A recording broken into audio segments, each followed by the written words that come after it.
So the first hip exercise I'm going to show you is the 90-90 internal and external PAILs and rails. Your front leg is going to be in that 90-degree bend, so a straight line from your hip to your knee, and then a straight line from your knee all the way down to your ankle.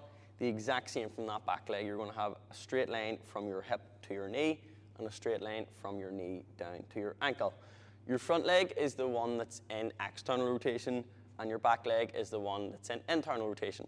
I'm going to do the front leg first, so we're going to do some external rotation, PAILs and rails. The first thing we need to do is we need to get ourselves into that position. I'm sure you've heard in the gym before that pelvic tilt, so tucking your bum towards you. We're actually going to do the opposite of that, so we're going to push our bum out slightly and bring our spine into a wee bit of extension. So there, what I'm going to think about is once I've pushed my bum out, I'm going to start to feel a wee stretch in the back of my glute. By the way, if you're doing this and your knee can't fully touch the floor, put it on a yoga block. That's what I have this yoga block for here as well. But if you can't get your knee on the floor, once I've got in position, then I'm going to think about a string from my belly button. I'm going to pull myself forward, and I'm going to try and reduce that gap slightly between my belly button and my kneecap. Here, I'm going to feel more of a stretch on my glute. It might feel like something's trying to twist. That's exactly what you should be feeling. It might also feel a wee bit crampy if you've never been in this position before, but that's okay. That's just muscle confusion. Once we've got here and you can't go any further from your belly button to your kneecap, what you want to look out for is you don't want to just fold your upper back. You want to keep all your back straight, and it's actually your belly button that's bringing you forward. You'll know you're doing it right when you're feeling more of a stretch in your glute. If you're not, you're probably just folding your upper back. So just watch out for that. Now that I'm set up in the position, what I'm going to do is I'm going to hold this stretch for anywhere between 90 seconds to 2 minutes. For the purpose of this video, I'm just going to hold it for a couple of seconds. But once you've held that stretch, we're then going to go into the PAILs and rails. So the PAILs is the thing we're going to do first. What we're going to do is we're going to press our knee and our leg and our ankle all into the mat. Something light to start off with at 20%. So I'm going to press down gently, applying a wee bit of tension downwards. I'm then going to build that up over time, 5 to 10 seconds in each. Now I'm going to spend 5 to 10 seconds pressing down at 40%. And then again, you're going to build that up to 60%, pressing down a wee bit harder.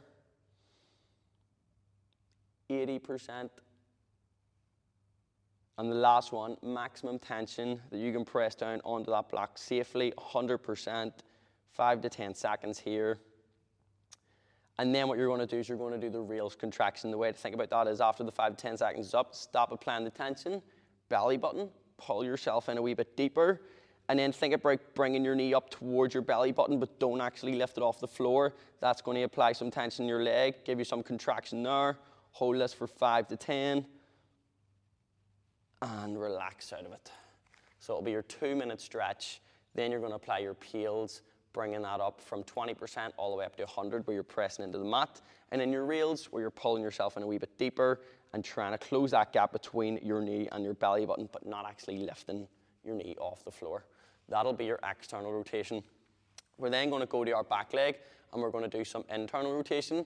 If you're comfortable in this position, what you can do is you can go right hand onto the ankle, left hand onto the hip, and turn yourself in towards it. You'll feel a deep stretch deep into your hip. That's how you know you're doing this right. It is a wee bit crampy as well, probably a wee bit more crampy than the external. Again, that's okay. Just get comfortable in this position first.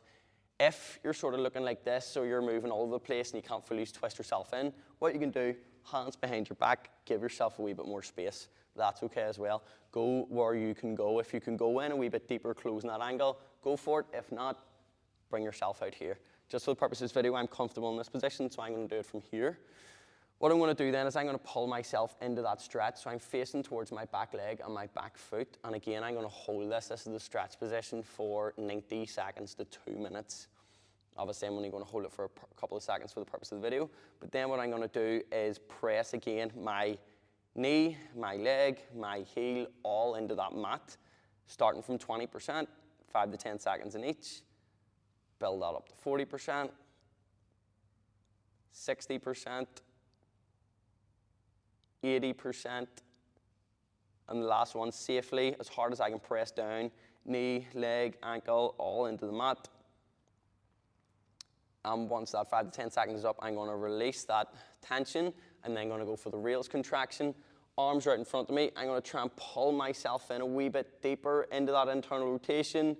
Holding, holding, holding, and relax out of it. That will be crampy. If you are getting a cramp on that, just bring yourself out of it a couple of seconds, shake it off, and go back in. That is both front leg, external rotation, back leg, internal rotation. Then what you'll do is you'll swap sides, and you'll do exactly the same on the other side.